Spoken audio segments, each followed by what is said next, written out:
Richter. And I'm Linda Zeiss Palmer. And this is Arcane Mark.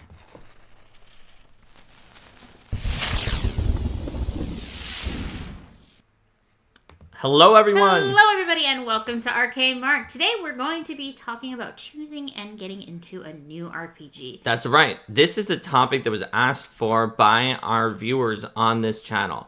And you might have noticed in the thumbnail, it says, dive into indie RPGs. Now, what is an indie RPG is an entire topic that I'm sure could fill up a 3-hour episode with debates and discussion. I'm so sure that I know Roll for Combat has an upcoming episode that's probably going to have a round table of people discussing what an indie RPG is. That's because no definition really can fit without giving weird outliers where you say something that doesn't seem that indie at all is indie, or where you say that something that's obviously indie is not indie, whether you base it on income, number of staff size, or whatever. So we're not limiting ourselves to whatever you think when you're watching this an indie RPG is. We are specifically limiting ourselves to anything that is not D&D or Pathfinder, which are in general the two sort of brand names that are the most well-known brand names, and in specific are the ones that our viewers asked us if we could make an episode to help you get into RPGs that are not those. Yes. And so generally then we're assuming that you have players who are playing one of these RPGs and you're looking to branch out. You might already know what you want to try and are looking for tips about how to get started with that with your group, or you might be looking for a new game that fits a particular niche. That's right. So in a lot of cases, the first barrier to starting a new tabletop RPG, because let's be clear, I think there are a lot of people out there who sometimes are like, oh, I want to try a different tabletop RPG at some point, but then they get stopped by the roadblocks that get kind of grind under your gears, give you friction, and then you eventually don't do it. The first one is there are too many other RPGs out there, especially if you go to the indiest of the indie, like zine and one-page RPGs, there are thousands. So how can you decide what the tabletop RPG you want to play is? Mm-hmm. Well, if you actually know, which some people do, they're like, oh, I want to try this one. Mm-hmm. You're ahead of the game. That's great. You're one step ahead. But if you don't, there's a lot of good ways to figure out what tabletop RPG to try. Maybe you have a favorite genre. Maybe you poll your group and find they have a favorite genre. Maybe you have an intellectual property such as Avatar: The Last Airbender or Brandon Sanderson's Cosmere that you or your group love, and you want to play an RPG that's based on that. Another thing direction you might come from is maybe there's something about the mechanics or the setup of the game that you're currently playing that doesn't work as well for everyone in your group, and you're looking for something that's a little more different. Like maybe you have a group that is more, maybe you're playing a game that is fairly mechanically complicated, and you want to try something that's lighter and simpler, or maybe you want to try something that's more narrative based versus strictly codified or things like that, or maybe you want to try something that has a very different default setting and that really leans into that in a certain way. Even if your group loves the game system that you're running right now, trying those other game systems and other settings can help strengthen you back in your main game, even if it doesn't mean you're going to jump ship or change over and everybody's perfectly fine with what you're doing. Mm-hmm. So as we've been discussing how you get into it, you need to start thinking about, and we already mentioned this, the rest of your group. But before we get there, there's a few other ways you can pick your tabletop RPG. One of them is you can just go online, see what people are up to in terms of tabletop RPGs. What are people talking about? Do any of them strike your interest? Go to places where those people are trying to sell their favorite tabletop RPG and read their comments or reviews. And see if you find something that you're like, oh, I want to try that. The other benefit of that is maybe if you find those places, you can find people who play. Mm-hmm. That will give you a possible chance to avoid some of the other pitfalls and roadblocks we're going to talk about later, where you don't join with an existing community of players and you're just going to bring it to your own group. Yeah, Well, this might be online spaces. Also, gaming conventions are a great place to kick the tires on and try out new systems where you can have someone who's an experienced GM run you through and get a chance to see more of what's out there. Right. There's also game stores as well. Some of them have meetup events and things like that are open to the public. There's also a situation where you can figure out which RPG to play based on sort of what genre that you want to try. So if your group wants to play a sort of a heist in a dark fantasy like setting that has like some level of technology in it, that with gangs and such, then obviously that's saying to me Blades in the Dark would be a good choice for you. Whereas if you want to play more of a Final Fantasy style JRPG storyline and sort of mechanics, then Fabula Ultima might be a good choice for your group. And if you want to play a game where everyone's a vampire, then maybe you want to play Vampire the Masquerade. Yeah, that's a great example of one that I think a lot of people wouldn't say is necessarily indie, but fits our definition for this video of anything that isn't Pathfinder or Dungeons and Dragons. Now, we were able to name these games off the top of our head for those genres. You might not be able to, but if you know that you want to play a heist, for example, then you might be able to go online, and I will put in Best Heist Tabletop RPG, and then I find lists of games that are on here. there are other ones that are not Blades in the Dark. We can see that there's Fiasco in there, and which is a good one too. And that says most play, and then Blades in the Dark is on one of the other lists for that. Yeah. And there's a whole bunch of options. You can get top 10, and it's easier to look at a list of 10 than the thousands that are on a site like itch.io. And another thing you can do is talk to other tabletop RPG players in your communities, whether physical communities or online communities. You can, for example, chat with people on our Discord, tiny.cc/arcademark. There's a lot of collective RPG experience there. That's right.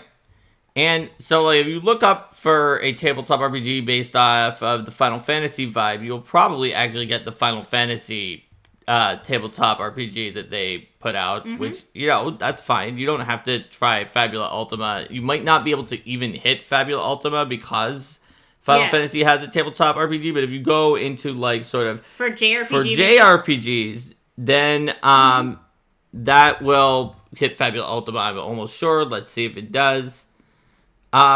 Yes, Fabula Ultima is the first hit that is not actually just talking literally about Final JRPGs. Fantasy, And there's other choices that just give best tabletop RPGs in 2024 period that aren't Dungeons and Dragons 5e, and I see Fabula Ultima on that list as well. So you can check out like the discussions and reviews and see what the game looks like, because I know one of the other challenges is there's so many things out there. How do you decide where to spend your money? And doing the research in advance definitely helps.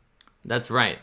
And so these are all ways to sort of pick out a tabletop RPG. But listen, you're not married to that choice just because you happen to find it in one of these ways. You're not stuck.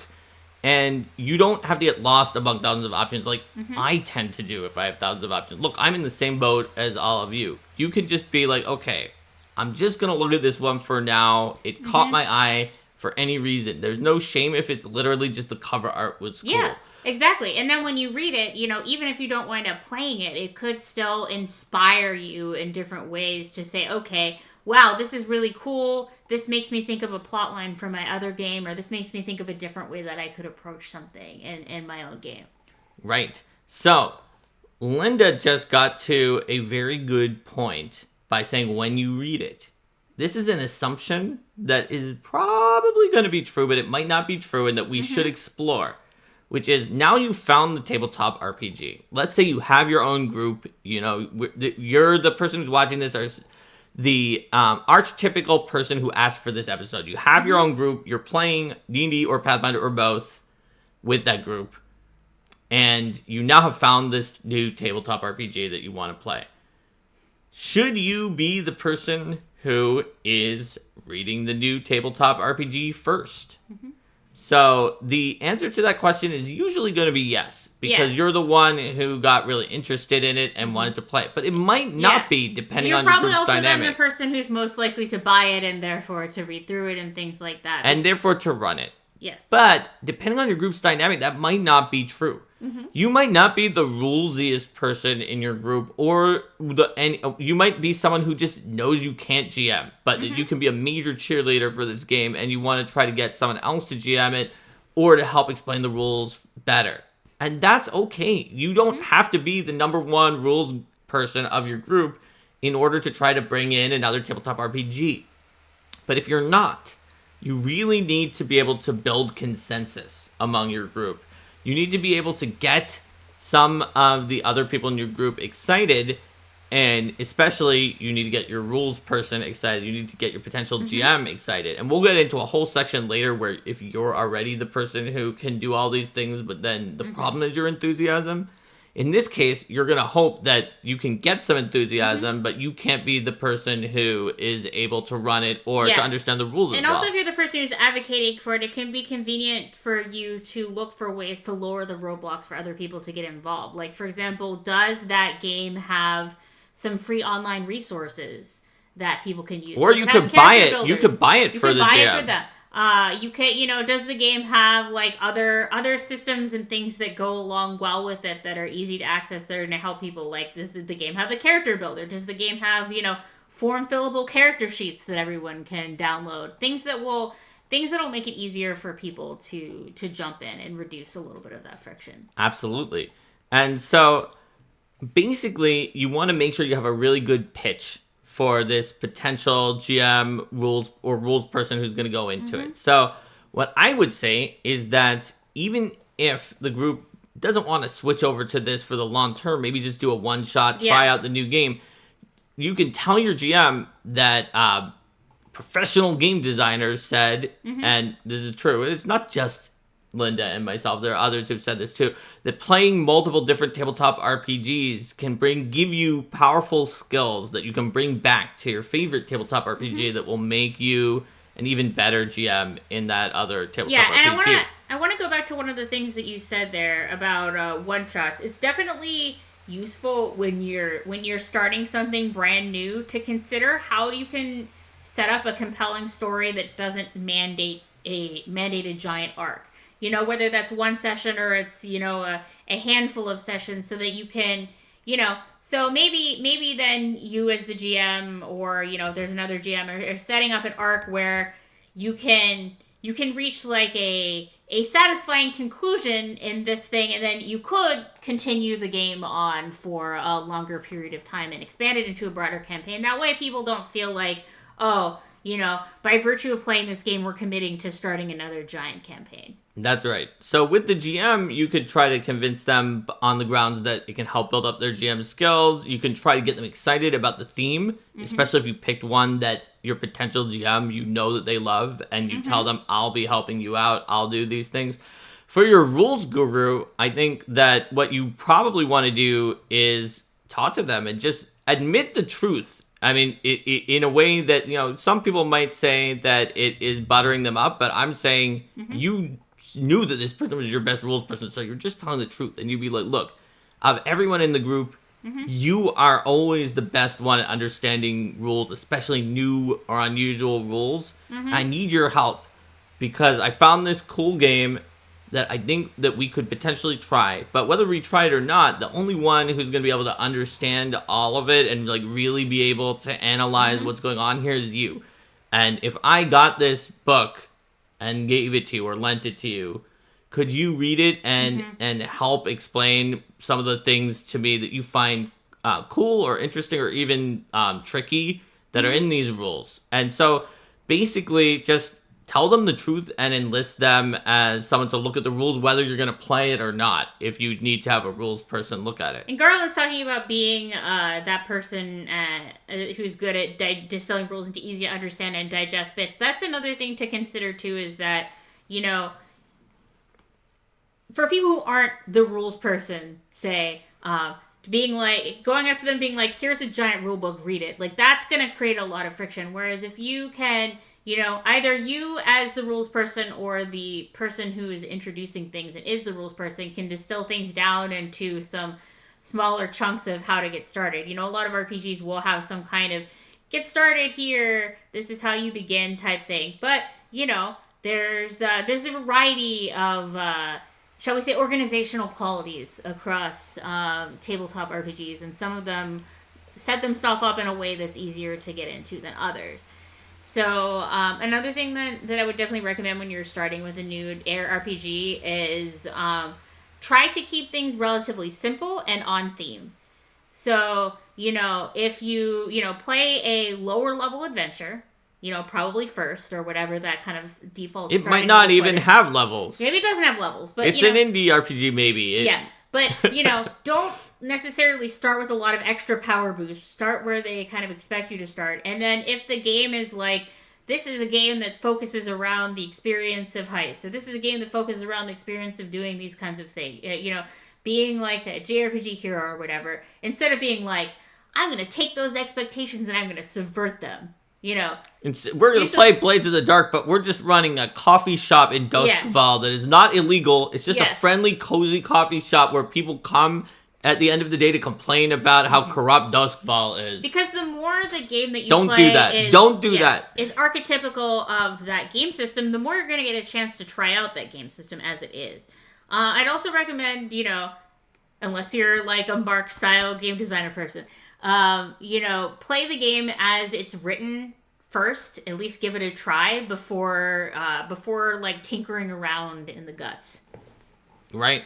So let's say that you did it. At least what you've done is you either are the GM and the rules person, or you have solicited a co-conspirator among GM and or rules person.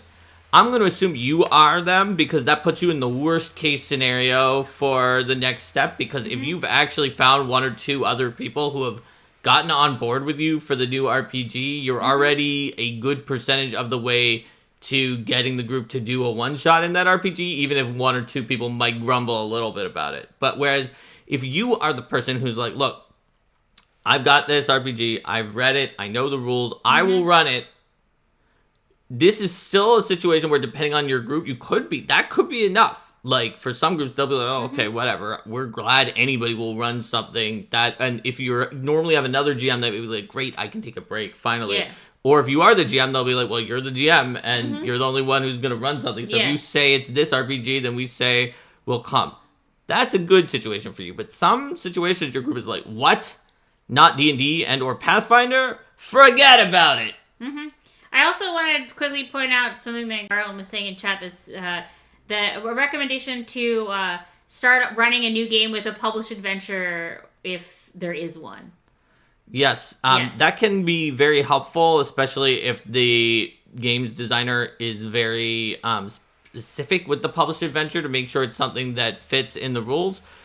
Many indie RPGs, or when we say indie, we mean anything other than D&D and Pathfinder, which is not really the definition of indie, but is for this episode. Many of these other RPGs don't have adventures. Yes. But there are also a decent number that do. So if they do, though, then that can be very useful. So let's say, though, that you are like, you're going to run it, and they say, forget about it. I only know one RPG. Look, getting into the rules of another one will make it so that I will now not know any RPGs, because I'll get so mixed up, I won't even be able to remember the first one that we normally play. I'll get it all mixed up for people who don't like rules of multiple, or people like, no, you know what, D&D is a household name, that's the thing I play, I don't want to get into any of these other things. Or like, we have a limited amount of time that we can play together. If we start another campaign, we're never going to finish this story.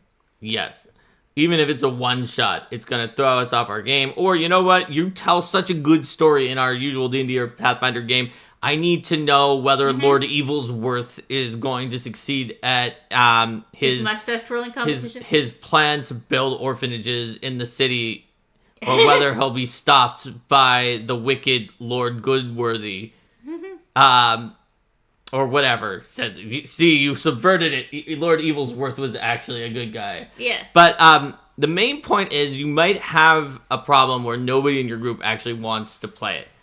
And in order to get past that friction, you want to try to find a way to make it easier for them to commit and or play this game. Linda already said making it a one-shot will help, because then it's not a continual commitment that might potentially cause them to not get to play the campaign that they already know they like. Can you include some of the player, if your whole group isn't interested, can you include the folks in your group who are interested and then grab a few others to play? Can you pick a time that isn't your normal time, for example? Let's say that your group normally meets on, on Saturday evenings, but you are able to but the folks who are interested are able to get together on like a Sunday afternoon at some point or whatever. That's right. Being flexible with your time will definitely help with that. And especially because if something is a one-shot compared to an ongoing commitment, it's a lot easier to slot it in somewhere weird. Right. Now, here's another useful thing to consider. When we're talking about learning the new rules, many games out there have far fewer rules than Pathfinder and D&D. So if you pick the right game, then you can skip the part where they have to read or learn the new rules and just be like, no, don't worry about it. Just come ready to play. And maybe you have regenerated characters, or if they like to build them, you build them for the person based on their description. And be like, come ready to play. We're going to play it. You do not need to learn anything beforehand, because you can just go right into it and play. So you might, for example, then... And Matt Guy is pointing out that... Well, that's going to be the next section, so please don't go to that yet. All right. Okay. So for example, maybe instead of having them engage with all of the roles, you ask them, you can ask them some broader questions, like, would you rather have your character be like more of a sneaky type or like a tank type or that kind of thing? And then you can say, all right, well, I don't have to go into explaining, in this game, like the scoundrel is the one who does these kinds of things or whatever. Instead of the rogue. And you can just say, okay, you can build a character that fits with their vision, and then they can tinker with it a little bit if they want. Or, you can do a more extensive, not necessarily a single session 0 where we're all sitting in one place, but maybe you do something over a longer period of time, maybe some text or email conversations and sometimes meeting in person or what have you, to build up, okay, we've decided we want to try, everyone in this group wants to try something new. We're thinking maybe this game, okay, what kind of story do we want to tell? What kind of characters do we want to build for this? That sort of thing. Absolutely. So, all of that being said, you can try your best. You can use all of your techniques in your book. But, as Linda was getting at before, and as Math Guy said in the chat, predicting where we were going to go with this, the answer might just be that these people do not want to play this indie RPG, and you do want to play this indie RPG. Now, maybe, and again, this other RPG isn't D&D and Pathfinder. It might not be indie by your definition who's watching this video. So, what do you do in that case? Well, there are a few options. One is you could decide not to play this other RPG and to only play D&D or Pathfinder. But if you're watching this video, you don't want to take that option. Yes. You could try a different other RPG or ask the people in the group what they would rather play if they don't want to do, say, Blades in the Dark, and then they can tell you, they might just say, just D&D, please stop doing this. Or they might be like, I think that Blades in the Dark assumes that your character is a bit more of a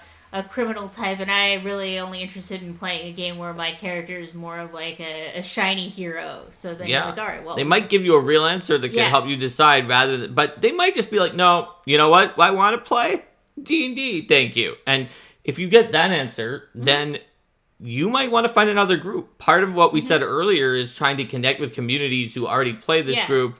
And you might be able to at least find a group online that is playing this game somewhere else that you can kind of join in with, maybe learn a little bit from that. Maybe it's possible you can come back to your group and be like, hey, I experienced this with people who played it, and I learned a lot from it. And they might still say, sorry, just D&D. But it would at least give you an opportunity to try it out. And it might teach you a few things, whether or not you're able to play it with your main group. Or maybe you play, like I was saying before, maybe you play it with part of your main group and then some other new folks. That's right.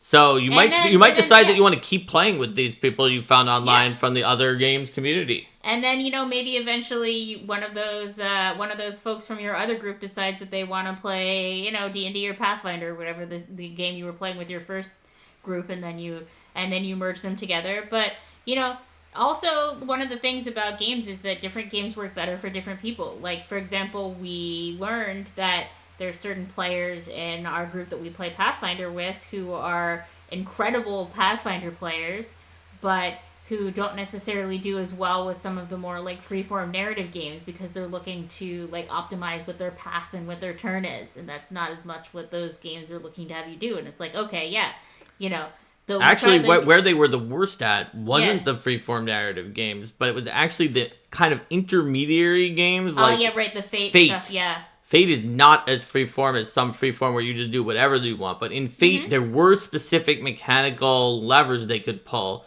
And they found some mechanical levers that worked like 80 to 90% of the time, unless I just flat out denied them the ability to use it. And then they just repeated the same thing over and over again because it was very effective in most situations. And it led to stale gameplay compared to when I ran Fate with other players. I think those same people might do actually better than they did in Fate with a purely narrative setting where they just do whatever they want, and then like I do a counter move in that setting because it wouldn't have had just enough mechanics like Fate did to tell them that they could repeat this thing over and over again. Absolutely. So, Kojo says in chat, maybe the new people from your new group are a better group than your old group. They might be, but I don't want to make a qualitative judgment to say, look, there's nothing bad about the a group that is like, look, Pathfinder or D&D is my game. Yeah. I don't have room in my head for more than one game. This is the only one I'm going to play. Also, like, your older game group is more likely to be the one that has, like, your old friends and things like that. Yes. And, then you're not going to want to just be like, well, just because you don't want to try this new game, I'm not going to play with you anymore. It also might be true that your old friends from long ago are not as, quote, good of a fit as a tabletop RPG group for you as the new group that you found. But if they're your old friends, you still might get enjoyment out of playing with them because they're your old friends. Even if, sure, Dave is constantly distracted on his phone and just eating the snacks and not paying attention to the game.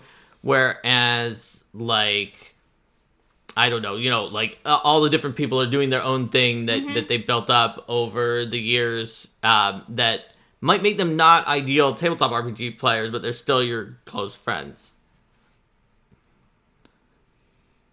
Yeah, and then Coach was talking about, we talked about a few weeks ago about sometimes, needing to, like, what was that in one of our episodes about, like, what if everything, worst case scenario type stuff? Yes, maybe needing to find a new group, rocks fall, everyone or dies. change people in your group, and, like, yeah, exactly. Drastic measures. A new game does make it easier to say, okay, this is a reset point.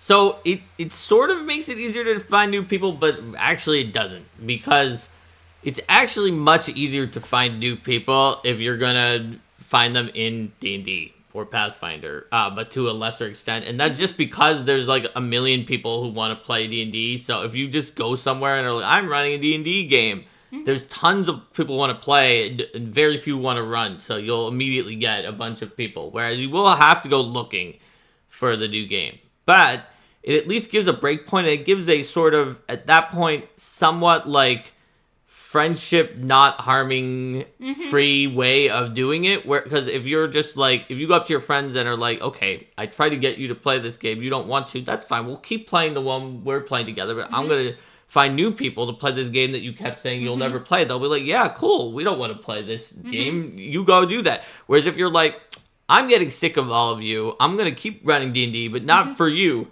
but for a different group. That is going to have a different message and tone for that. Obviously, you don't have to say it that nastily. Just have to be like, I'm not doing this anymore. Don't check my Reddit in case you see that I'm posting a new game there, because I'm not, of course. You don't have to do something like that either. So it's actually, it makes it a little bit more like socially easy to like start up a new group if you tried with them already and they said no. And Kojo pointed out if your group that you find has issues fitting with you, the new group that you find for the new RPG, and that there's friction with them, maybe you'll appreciate your old group more at the end of that. That's possible too. You never know. So basically, the key to starting a new RPG is to limit the amount of friction for yourself and the other players as much as possible, because there is a lot, and there's a lot of sort of momentum going into continuing playing the game that you're already playing. Before you choose a game, do your research, figure out what you are interested in playing and what the other players in your group are interested in playing, if you think they're going to want to play it with you, or find, a place to get players, other people who are interested. If your existing group isn't interested in it, get the game and check it out, see what you think. Try to run something that is fairly straightforward and fits to the theme of the adventure and is not super long. Pre-published adventures are great if they exist, but especially if there's a tutorial adventure. Yes, especially if there's a tutorial adventure. And yeah, there's... We've talked about some other things throughout here about, how to navigate the specifics of what people might prefer. But the more that you as sort of the advocate of starting the new RPG can be the champion of it, with providing resources to your group, with finding other folks who are interested, with, GMing if you can, that sort of thing, the more likely it is to be successful. That's right. And so if you use these tips, it should make what might have seemed like a daunting challenge of starting a new RPG seem a little bit easier for you. Now, if there's one of these aspects of starting a new RPG that you still find challenging, even with these tips, write about it in the comments, and maybe we'll get back to you on that. If there's something we didn't talk about at all that you think, actually, no, all that was easy. It's totally easy to pick the RPG, get my players on board, and learn the rules. But you forgot about X, the main factor that makes this hard. Again, give us a shout. Well, Rico's talking a little bit about scheduling. Scheduling is the issue when you're trying to add an additional game to your slate in order to add it on. As opposed to taking a temporary break in an existing campaign to allow a chance to try something new. Yeah, absolutely. Scheduling is something that can always be sort of the big monster that messes around with tabletop RPG groups. Even if you don't try a new RPG, then scheduling can make it tough to even get your group together sometimes. And if it's already tough to get your group together, then you're like, well, some of the time we'll be playing this game and some of the time we'll be playing the other game. Like, I've been planning to potentially start a campaign for my home group for so long, but it's like, well, we have too many other campaigns to finish. So years later, I haven't. I have one where I need to do a bunch of work because I'm going to be like adjusting some of the beginning of Strength of Thousands and then running it, but it's going to take me a lot of time before that's done, and I never have enough spoons and free time to actually complete that. So, yeah, there's a lot to think about, and there's a lot that's different for each person. But we hope that this episode has spurred your interest and made you feel like it's more doable and more possible to try that new RPG. I do want to address one thing, talking about not having a lot of time and not liking breaks in campaigns. One thing about the sort of one-shot type format is that it can be done over, like, say, a holiday weekend or some other time when your group has more free time. Yes, or it could literally be done because you've found that you don't have quorum for your regular campaign that time anyway. And so you're like, hey, I found this other RPG that actually works well with a small number of players. Yeah, if you're like, okay, Alicia's on a business trip this weekend, and Fred has an event with his grandkids, and it's like, well, everyone else can, if for the other folks who can get together, we can try this thing out. Yeah. So basically, what you want to do is find a way that the new RPG can work for your group and for you, rather than sort of pushing it in and trying to fit a square peg into a round hole. Or work not for your group, but just for you and a different group. Whichever the case may be. All right, so good luck starting your new tabletop RPG. And let's move in now to the end of episode stuff. So first of all, please like and subscribe, or even join us if you would like to join us and support us here. Secondly, XP for all yes, watchers. I'm going to give XP. But secondly, we're going to vote for our next episode of Arcane Mark. And by next, I actually mean next Saturday, not the one that is on Tuesday, which we already know what that's going to be. And it is starting to, I think, write an adventure. Like, just doing the beginning part. Because we've talked about adventure writing in general, but we've not talked about, like, how do you get started when you're not sure? You're not sure how to start.